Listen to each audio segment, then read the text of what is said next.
नमस्कार, आप देख रहे हैं साधना न्यूज। मैं हूं अनूप सक्सेना। उत्तर प्रदेश के सियासी एजेंडे में उत्तर प्रदेश में कांग्रेस की सक्रियता को लेकर आज हम चर्चा करने वाले हैं। उत्तर प्रदेश की सत्ता से 32 साल का वनवास झेल रही कांग्रेस जनता का मन जीतने जमकर जतन कर रही है। अगस्त क्रांति पर भाजपा गद्दी छोड़ो अभियान कांग्रेस ने चलाया और जनता के बीच पहुंचने की कोशिश की, तो अब सूबे के 90 लाख लोगों के तक अपनी बात पहुंचाने जय भारत महासंपर्क अभियान शुरू करने का कार्यक्रम तय हुआ है। बताया गया है कि कांग्रेसी चयनित 30,000 गांव में वार्डों में 75 घंटे बिताकर लोगों को बताएंगे कि कांग्रेस ने यूपी के विकास के लिए क्या क्या काम किए हैं। उधर कांग्रेस की मौजूदगी में विपक्ष इस बात पर दिल्ली में मंथन करने में लगा है कि पश्चिम बंगाल की तर्ज पर यूपी में भी ऐसे चेहरे को समर्थन दिया जाए जो भाजपा को हरा सकने में सक्षम हो सके। कहा जा रहा है कि अखिलेश यादव पर एक राय बनाने की कोशिशें हो रही हैं। ऐसे में सवाल यह है कि जब अखिलेश यादव विधानसभा चुनाव में किसी भी बड़े दल से समझौता नहीं करने की बात कर चुके हैं और कांग्रेस प्रियंका गांधी की अगुवाई में सूबे में चुनाव लड़ने की तैयारी में है, तो फिर विपक्षी नेताओं की कोशिशें कैसे कामयाब होगी? क्या कांग्रेस नहीं चाहेगी कि उत्तर प्रदेश में उसका 32 साल का सूखा समाप्त हो? आज हम इसी मुद्दे पर चर्चा करेंगे। आज हमारे साथ 3 विशेष मेहमान हैं। हमारे साथ कांग्रेस के वरिष्ठ नेता पूर्व विधायक नेकचंद पांडे जी कानपुर से जुड़े हैं। पांडे सर, आपका स्वागत है। हमारे साथ भारतीय जनता पार्टी के वरिष्ठ नेता गगन चतुर्वेदी जी इटावा से हमारे साथ जुड़े हैं। गगन जी, आपका भी स्वागत है। धन्यवाद। और समाजवादी पार्टी के नेता शहजाद अब्बास साहब लखनऊ से हमारे साथ जुड़े हुए हैं। नेकचंद पांडे साहब, आपको मेरी आवाज सुनाई दे रही है? हाँ, आज आ रही है। सर आपका स्वागत है। सर, एक सवाल सबसे पहले आपसे ही है। सर, पिछले कुछ महीनों से कांग्रेस उत्तर प्रदेश में अपनी कमजोर जड़ों को मजबूत बनाने में जुट गई है। क्या समझा जाए कि अगला जो इलेक्शन होने वाला है उसमें कांग्रेस मुख्य मुकाबले में रहेगी? बिल्कुल, कांग्रेस मुख्य मुकाबले में नहीं रहेगी, बल्कि किस तरीके से शुरुआत की है जी प्रियंका गांधी जी ने जी कि हम सरकार बनाएंगे जी, और इसकी शुरुआत पिछले 9 अगस्त 8 अगस्त को भाजपा गद्दी छोड़ो अभियान के तौर पर शुरू हुई है जी पूरे प्रदेश में पदयात्राएं हुई हैं जी। और क्यों गद्दी छोड़ो? हाँ इसके मुद्दे हैं जी। इसके मुद्दे ये हैं हाँ कि खाने का तेल पहली बार महंगाई जबरदस्त से 200 के करीब पहुंचा है जी पेट्रोल और डीजल के दाम 100 के पार गए जी बेरोजगारी 70 साल में सबसे ज्यादा है जी किसानों की आय दूनी करने के बजाय और कम कर दी गई है जी चाहे वो यूरिया खादों के दाम बढ़ाए गए पानी के दाम डीजल के माध्यम से बढ़े हैं। हाँ इसी तरीके से जी मोदी जी ने कहा था कि 15-15 लाख सभी को मिलेंगे, अभी तक तो मिले नहीं किसी को, सब इंतजार कर रहे हैं। जी उत्तर प्रदेश में बिजली सबसे ज्यादा महंगी है हिंदुस्तान के अंदर। जी महिला उत्पीड़न में उत्तर प्रदेश सबसे आगे है। जी पंचायत चुनाव में अभी आप सब लोगों ने देखा जी कि किस तरीके से गुंडागर्दी हुई है। हाँ महिलाओं को अपना नामांकन और प्रत्याशियों को अपना नामांकन विरोध पक्ष के जो उम्मीदवार थे जिला पंचायत और ब्लॉक प्रमुख के चुनाव में जी उनको नामांकन नहीं करने दिया गया। जी लोकतंत्र के साथ खिलवाड़ हुआ है। जी कोरोना में ऑक्सीजन की जिस तरीके से कमी हुई है और जिस तरीके से मौतें हुई है, जिस तरीके का कुप्रबंधन रहा है, जी जिस तरीके से शवों का निस्तारण किया गया है, इस पर सबसे बड़े उत्तर प्रदेश में प्रश्नवाचक चिन्ह लगा है। जी जी अभी उज्ज्वला योजना की दोबारा इन्होंने स्कीम चालू जरूर की है जी लेकिन जानकारी आप कर सकते हैं कि पहली बार उज्ज्वला योजना में जिनको कनेक्शन मिला था जी 900 रुपए का सिलेंडर होने की वजह से दोबारा वो सिलेंडर ले नहीं सके। जी वो धूल फाँक रहे हैं, जैसा अभी प्रियंका जी ने कहा भी है जी कि पुराने सिलेंडर जो उज्ज्वला में बांटे गए वो तो धूल फाँक रहे हैं। लॉ एंड ऑर्डर की बहुत ही खराब स्थिति है। जी जी इसलिए भारतीय जनता पार्टी जी गद्दी छोड़े जी और हमारा इतिहास है जी आज लगभग 135 साल के इतिहास में जी आजादी के इतिहास से लेकर के देश की रचना और निर्माण का जो इतिहास है जी। वो कांग्रेस के स्वर्ण अक्षरों में लिखा जाएगा। लेकिन आने वाले समय में सर 132 साल 135 साल की बात कर रहे हैं, लेकिन पिछले 32 साल से तो आपको उत्तर प्रदेश में कोई सर कहीं आपको महत्व ही नहीं मिल रहा, कोई पूछ ही नहीं रहा सर। कांग्रेस के इतिहास में तमाम दफे उतार चढ़ाव आए जी। कभी कमजोर हुई है, लेकिन सब नेतृत्व ने फैसला किया है कि जमीन पर उतर करके जी। हम जनता की समस्याओं के लिए संघर्ष करेंगे, जी। पद यात्राएं करेंगे, घर घर जाएंगे, उनको समझाएंगे। अच्छा सर, मैं ये समझना चाहता हूँ निखिल पांडे साहब, मैं ये आपसे समझना चाहता हूँ कि अगला जो चुनाव विधानसभा का होने वाला है, कांग्रेस किसी बड़े दल के साथ समझौता करेगा कि अपने दम पे पूरी सीटों पे चुनाव? मेरी जहाँ तक पार्टी की राय अलग हो सकती, मेरी अपनी निजी राय है जी कि पार्टी को सिर्फ और सिर्फ जनता से गठबंधन करना चाहिए जी। इस ओर प्रियंका गांधी जी ने कदम बढ़ा दिए। चलिए कि हम आने वाले समय में जी घर घर जाकर के जनता से गठबंधन करेंगे जी। जातिवादी और धार्मिक राजनीतिक दलों से किसी भी प्रकार का समझौता नहीं होना चाहिए, ये मेरी निजी राय है। चलिए, भारतीय जनता पार्टी के नेता गगन चतुर्वेदी साहब, गगन जी आपने निखिल पांडे साहब को सुना होगा, पहले तो मैं आपसे उनने जो बातें कही उसका जवाब चाहूंगा। आदरणीय पांडे जी ने जो बातें कही है, 3 दशक का इनके पास सूखा पड़ा हुआ है जी जी। ये लोग पूरे देश से साफ हो रहे हैं जी। एक कहा भी जाता मुंगेरी लाल के हसीन सपने जी, तो वो हसीन सपने भी देखने लगते हैं कि सरकार मेरी बनेगी जी। ये जनता का पूर्ण रूपेण विश्वास भी खो चुके हैं जी। इन्होंने कहीं काम क्षेत्र में रह के नहीं किया है जी। न इनके पास संगठन है, न इनके पास संरचना है, न इनके पास कार्य है और आरोप प्रत्यारोप लगाने के लिए कुछ शब्द इनको मिल जाते हैं जी। लेकिन वो शब्द भी इनके पास निराधार हैं जी। उनको जनता स्वीकार नहीं करती। लेकिन उन्होंने तो पांडे जी का अपना ढपली अपना बिल्कुल गगन चतुर्वेदी साहब, पांडे साहब कह रहे हैं कि ये तो कांग्रेस का इतिहास है, कई बार उतार चढ़ाव कांग्रेस में आया और जब जब नीचे गिरी तो एकदम में ऊपर आई है कांग्रेस। नहीं, पूर्व में ऐसा हुआ जरूर था जी कि जब नसबंदी योजना चलाई, जब योजनाएं और लोक दल वगैरह एकत्रित हुए थे, उस समय इनका हुआ था कि उस समय आना जाना बना रहा, लेकिन अब की तो दशकों चले गए पीछे जी। जनता का बिल्कुल विश्वास खत्म हो गया। जहां पर आप तो पत्रकार हैं, आप तो देखते हैं, जहां पर जनता के सामने कांग्रेस का नाम तो कहते कांग्रेस तो डेड बॉडी में चली गई, कोमा में चली गई। चलिए, तो कांग्रेस का नाम लेना कोई पसंद नहीं कर रहा है।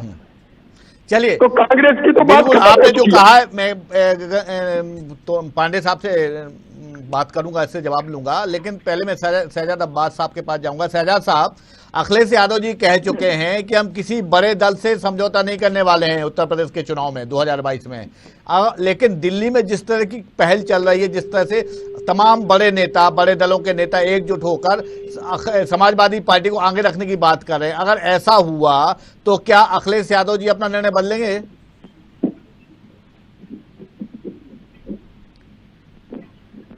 चलिए, शहजाद साहब शायद तकनीकी रूप से अपने बात नहीं हो, संपर्क नहीं हो पा रहा। पूर्व विधायक जी के पास जाऊंगा। पांडे साहब, आपने गगन चतुर्वेदी जी की बात सुना, उनका ये कहना है कि जनता ने विश्वास खो दिया है जनता के बीच में कांग्रेस ने, और अब बहुत पुरानी बात हो गई है, पहले ऐसा हुआ है लेकिन अब की बार ऐसा नहीं होने वाला है कि कांग्रेस खड़ी हो पाएगी।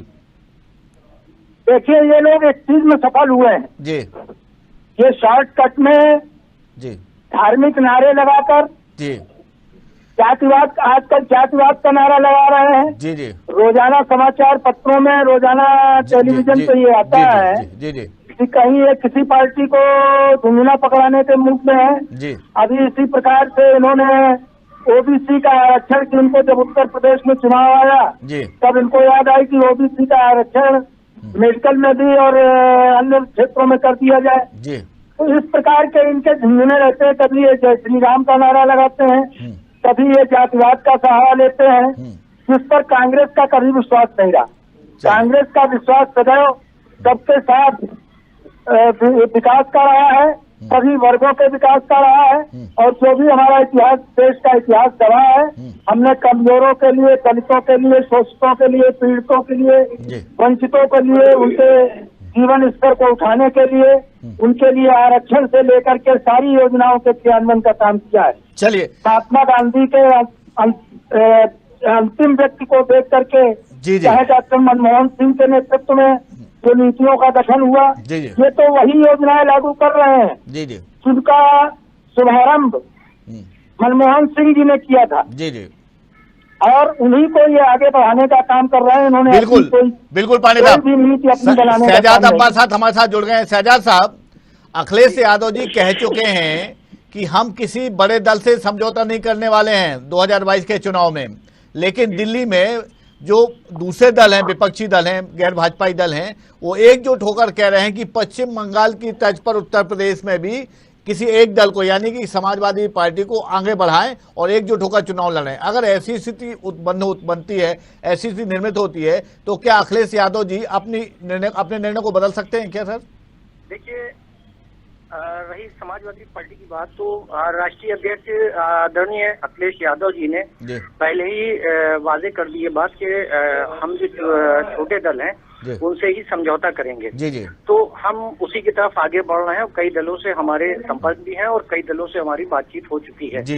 अब आते हैं कि दूसरी बात कांग्रेस पार्टी की, तो कांग्रेस पार्टी ने काफी लंबा उसका इतिहास रहा हिंदुस्तान में राज्य करने का, तो उसने मुसलमानों के लिए तो बहुत ज्यादा कुछ काम किए नहीं है। मुसलमान जो हैंगे वो एकदम शिक्षा के क्षेत्र के अंदर अगर बात की जाए तो उनको एकदम पीछे ले जाके खड़ा कर दिया, तो वो वहां पे खड़े हो गए आके निम्न स्तर पे। दूसरी बात ये है कि कांग्रेस पार्टी हो या भारतीय जनता पार्टी हो, दोनों, एक तो उत्तर प्रदेश के अंदर 29 साल से इनका अस्तित्व यहाँ से खत्म हो गया, और दूसरे भारतीय जनता पार्टी 17 साल से यहाँ नहीं थी। भारतीय जनता पार्टी ने 4.5 साल के कार्यकाल में अपने बेरोजगारी सबसे ज्यादा बढ़ाई है, बेरोजगारी की दर सबसे ज्यादा बढ़ी है। उसके बाद क्राइम में नंबर 1 उत्तर प्रदेश हो गया है। कानून व्यवस्था पूरी तरह से ध्वस्त हो चुकी है। आप देखिए, आए दिन डकैती, हत्याएं और जघन अपराध हो रहे हैं। महिलाओं के साथ छेड़छाड़ से लेकर बलात्कार की घटनाएं ज्यादा हो रही हैं। तो हम समझते हैं कि दोनों ये सरकार चला रहे 17 साल बाद आए, इन्हीं ने ये भी जनता के उम्मीदों पे खरे नहीं उतरे। अब जनता, उत्तर प्रदेश की 25 करोड़ जनता समाजवादी पार्टी की तरफ बड़ी हसरत की निगाहों से देख रही है, और आने वाली समय में समाजवादी पार्टी की सरकार 400 सीटें, संभावता मेरी ये है कि 350 प्लस के ऊपर हम जाएंगे सीटों में। आप 350 प्लस कर रहे हैं, आपके राष्ट्रीय अध्यक्ष जी 400 प्लस बात कर रहे हैं।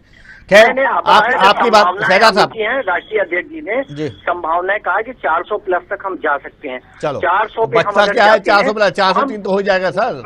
मैं और समाजवादी पार्टी ने जो 4.5 साल में विकास किया है उसको जनता अभी भी याद कर रही है। चाहे आप देख लीजिए एक्सप्रेसवे, अभी मैंने आपके चैनल पे भी और कई चैनलों पे भी ये बात कही थी कि इन्होंने मेरठ से लेकर गाजियाबाद तक का एक्सप्रेसवे बनाया है। कई जगह 26 जगहों से वो पूरी तरीके से रोडों के ऊपर गड्ढे हो गए। चलिए, आप कई बार बात कर चुके हैं शहजाद साहब, आपकी बातों का आपने जो बात कही उसका बारी बारी से जवाब ले लेते हैं। सबसे पहले आपने कांग्रेस पे आरोप लगाया कि उन्होंने मुस्लिम के लिए कुछ नहीं किया और केवल वोट के लिए उपयोग किया मुस्लिम से। नेकचंद पांडे साहब, आपने सुना शहजाद साहब का, आपसे जवाब चाहूंगा मैं। देखिए, ये सरासर झूठी बात है जो अब्बास साहब आरोप लगा रहे हैं कांग्रेस पार्टी के ऊपर।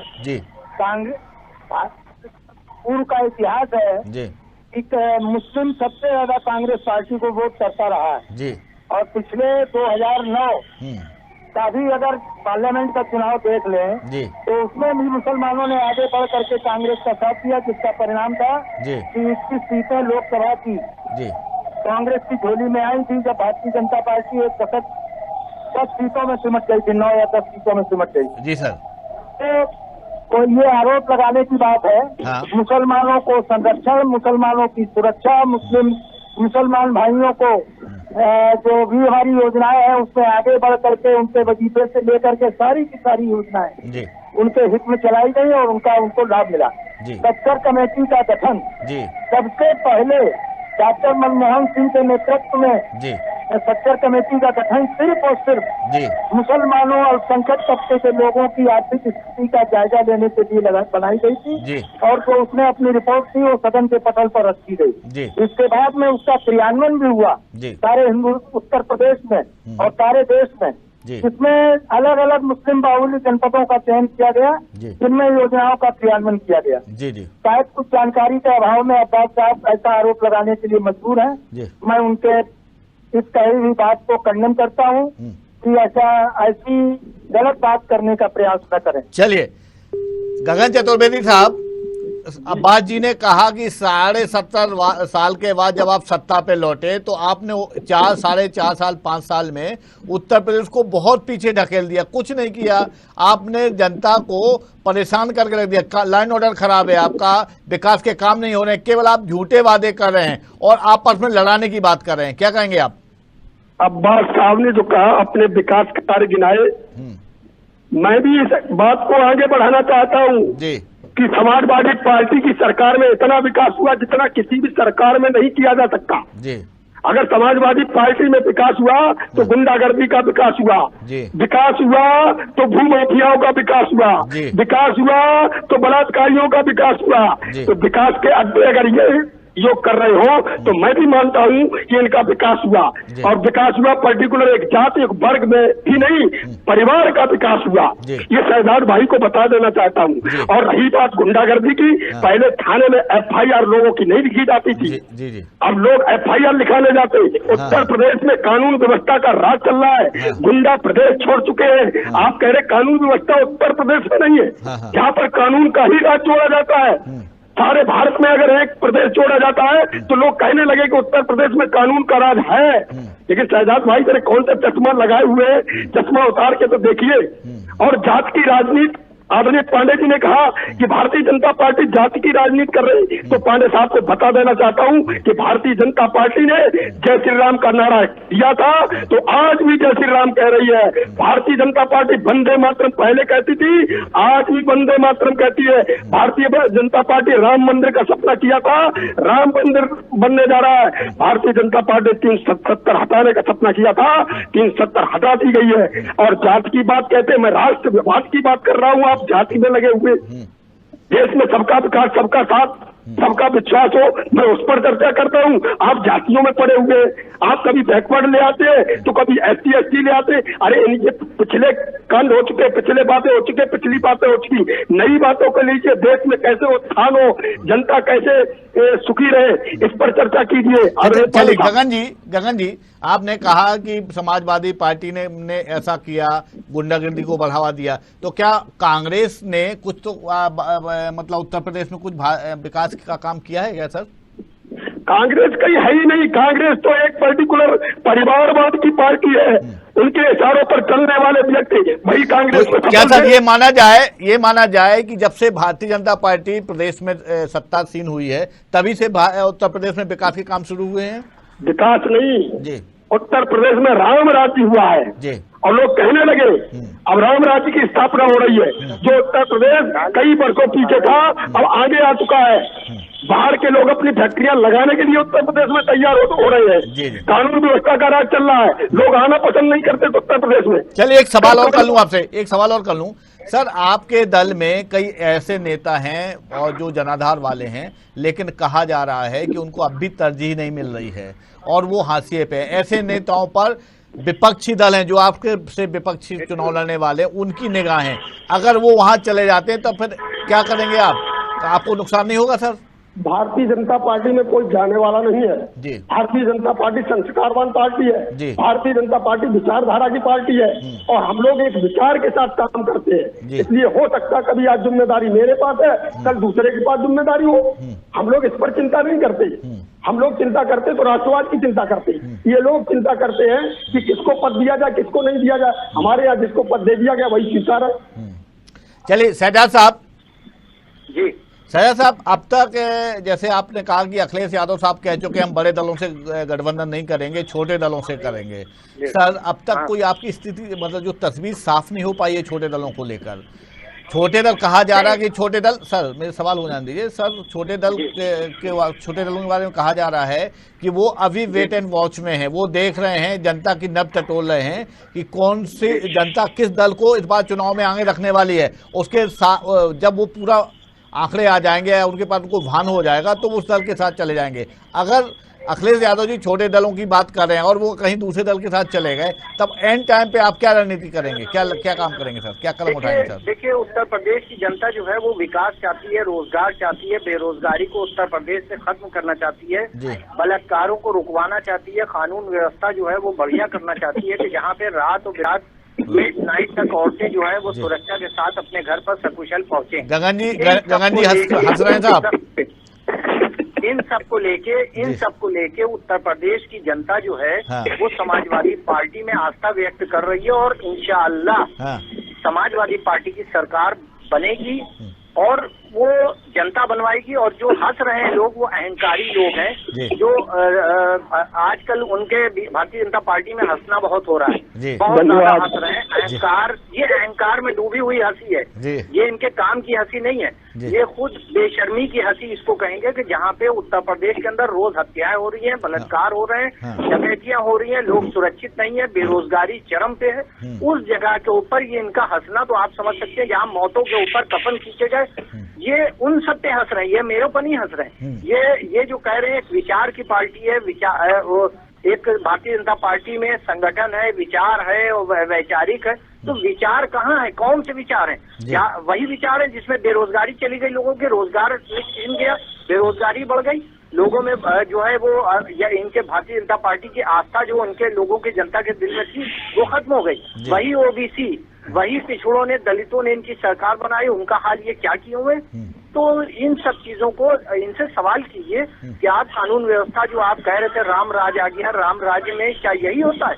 चलिए बताएं हमको। गगन चतुर्वेदी जी आप जवाब के लिए तैयार रहे, लेकिन मैं पूर्व विधायक जी के पास जाऊंगा, नेकचंद पांडे साहब के पास। सर, एक और प्रियंका गांधी जी कांग्रेस को एकजुट करने में लगी हैं, गांव तक जा रहे हैं, बाड़ों में कार्यकर्ताओं को एकजुट किया जा रहा है, सक्रिय किया जा रहा है। लेकिन सर आपकी पार्टी की कुछ नेताओं सहित कांग्रेस दिल्ली में बैठकर अन्य दलों के नेताओं के साथ ये तय कर रही है कि किसी ऐसे नेता को आगे किया जाए जिससे उत्तर प्रदेश में भारतीय जनता पार्टी को हराया जाए।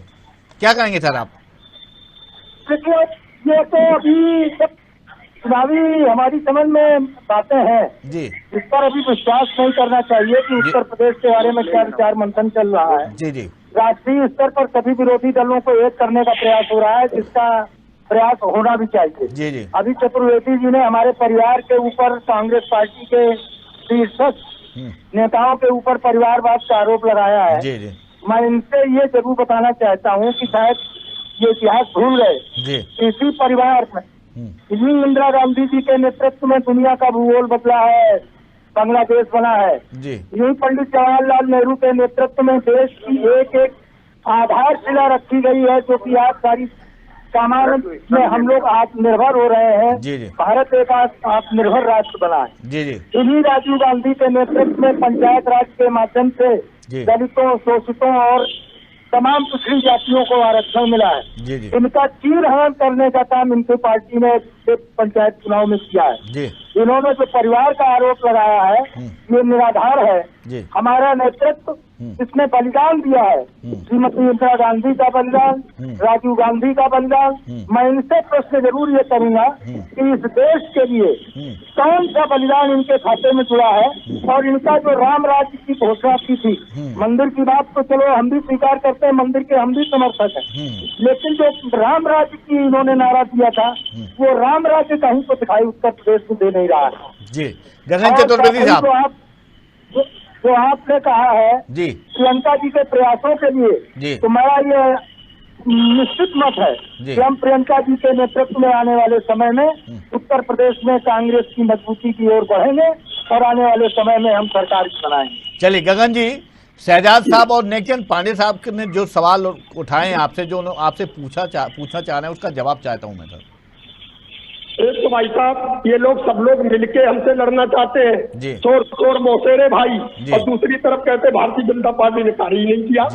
जब भारतीय जनता पार्टी ने कार्य नहीं किया तो आपकी सरकार बनी होती। 2014 के चुनाव हुए, 2019 के चुनाव हुए, आज भी चुनाव आ रहे हैं और चुनाव में हम अकेले दम पर चुनाव लड़ने जा रहे हैं। दूसरी बात, कानून व्यवस्था की नाम की बात कर रहे हैं शहजाद भाई, तो मैं बता देना चाहता हूँ, सर्वे के आंकड़े भी कह रहे होंगे कि आज कानून का राज चल रहा है।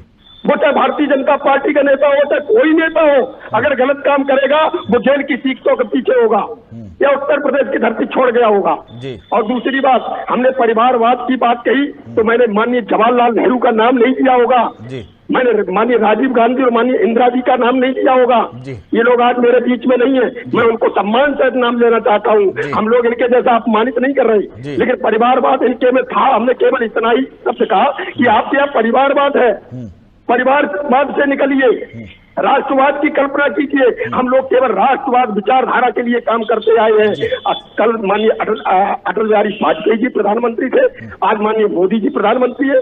हमारे यहाँ गरीब किसान का बेटा प्रधानमंत्री बन सकता है क्या? मोदी कोई परिवार से, बड़े परिवार से, बड़े खानदान से, राजा रजवाड़े से थे? सर गगन जी एक सवाल, अंतिम सवाल आपसे कर लूं मैं। सर मेरा सवाल ये है कि आप कह रहे हैं कि हमने बहुत से काम किए हैं, किसान खुश हैं, बेरोजगार नौजवान खुश हैं, सारे लोग हैं, लेकिन जिस तरह से लखनऊ में धरना प्रदर्शन चल रहा है, जिस तरह से किसान आंदोलनरत हैं, तो कहीं ऐसा नहीं लग रहा है कि आप में कहीं ना कहीं कुछ न कुछ इन लोगों को समझाने में आप कहीं ना कहीं चूक हो रही है आपसे? विपक्षी दल जो है सभी लोग, अभी आप चर्चा कर रहे थे, एक होना चाहते हैं, ये लोग मिलके ये तांडव रच रहे हैं जी, लेकिन उनसे मुझे फर्क पड़ने वाला नहीं। मेरा रिजल्ट 70% रहता है, 60% से प्लस जनता मेरे साथ आ रही है जी। और जो 70% रिजल्ट रहता है तो हम ठीक रास्ते पर जा रहे हैं, और 30% लोग ये कभी जातिवाद। चलिए अब्बास साहब जल्दी से आप अपनी अंतिम बात कहिए। आप गगन जी की बात से सहमत हैं क्या? आप क्या बात करें, जल्दी से कहिए सर। देखिए ये जो बात कर रहे हैं चोर चोर मौसेरे भाई जी, तो चंदा चोरी में कौन गए हैं वो बता दें, मंदिर का चंदा चुराने में कौन लोग लगे हैं। दूसरी चीज ये कि कानून का राज की बात कर रहे हैं, कल कानपुर के अंदर आपने मंदिर का चंदा दिया होगा। गगन जी समय की मदद बात करने दीजिए उनको जी। कानपुर के अंदर कल एक मुस्लिम परिवार को किस तरीके से छोटी सी बच्ची साथ में थी तो उसको मारा गया है। कानून का राज कहाँ है वो ये हमको बता दें। जो नारा लगा रहे हैं सबका साथ सबका विश्वास और सबके विश्वास का लगा रहे हैं, तो विश्वास भी नहीं है और सबका साथ भी नहीं है। सबका साथ होता तो कल इस तरीके से मुसलमान परिवार के बच्चे को, छोटे से बच्चा और साथ में बाप के सामने उसको मारा जा रहा है। क्या ये सही है? ये कानून का राज कहलाएगा? हमको तो नहीं लगता ये कानून का राज है। और प्रभु राम जिनमें हमारी भी आस्था है, प्रभु राम क्या इन सब चीजों के बाद क्या वो खुश हो रहे होंगे कि आप? चलिए अंतिम सवाल बहुत संक्षेप में जानना चाहूंगा नेकचंद पांडे साहब आपसे। सर भारतीय जनता पार्टी कांग्रेस को कहीं गिन ही नहीं रही मुकाबले में। सर उनका ये कहना है कि आने वाले चुनाव में ना तो कांग्रेस को प्रत्याशी मिलने वाले कई विधानसभा क्षेत्रों में और ना कार्यकर्ता। जल्दी से जवाब चाहूंगा सर मैं आपसे। देखिए ये तो समय आने में पता लगेगा। आरोप प्रत्यारोप में जाने के बजाय मैं तो ये कहूंगा कि हम अपने इतिहास को लेकर और अपनी कांग्रेस की नेतृत्व में जो सरकारें चली हैं पिछले दौर में, उनको लेकर के जनता के बीच में जाएंगे, अपनी योजनाओं को लेकर के जाएंगे और ये विश्वास दिलाएंगे जनता को कि हम जो आपकी मूलभूत समस्याएं हैं, अपने इतिहास को दोहराते हुए हम उन मूलभूत समस्याओं के निराकरण के लेकर के आगे बढ़ेंगे। इससे जनता हमारे ऊपर विश्वास करेगी जी। निश्चित तौर पर नेकचंद पांडे साहब, लेकिन कांग्रेस ने उत्तर प्रदेश से देश को कई प्रधानमंत्री दिए हैं, कई वर्षों तक सूबे की सत्ता की बागडोर भी संभाली है, लेकिन 3 दशक से ज्यादा ये वनवास जैसी स्थिति में है कांग्रेस में। ये सोचना होगा कांग्रेस के रणनीतिकारों को, कांग्रेस के नेताओं को, कैसे किस तरह से कांग्रेस में फिर से सक्रियता की जाए, कार्यकर्ताओं को कैसे उत्साहित किया जाए। अगर ऐसा कर पाते हैं तो कांग्रेस के लिए ये हित में होगा और कांग्रेस से जुड़ा हुआ जमीनी कार्यकर्ता तभी अपने आप को, अपनी उम्मीदों को वो साकार कर पाएगा। आज की इस पर चर्चा में इतना ही। पूर्व विधायक जी नेकचंद पांडे साहब आपका, भाजपा नेता गगन चतुर्वेदी साहब आपका और समाजवादी पार्टी के नेता शहजाद अब्बास साहब, आप तीनों मेहमानों का बहुत बहुत शुक्रिया, बहुत बहुत धन्यवाद। आज उत्तर प्रदेश के सियासी एजेंडे में इतना ही। कल हम एक नए एजेंडे के साथ, नए पैनल के साथ उत्तर प्रदेश के सियासी एजेंडे पे एक बार फिर से आपसे रूबरू होंगे। तब तक के लिए नमस्कार।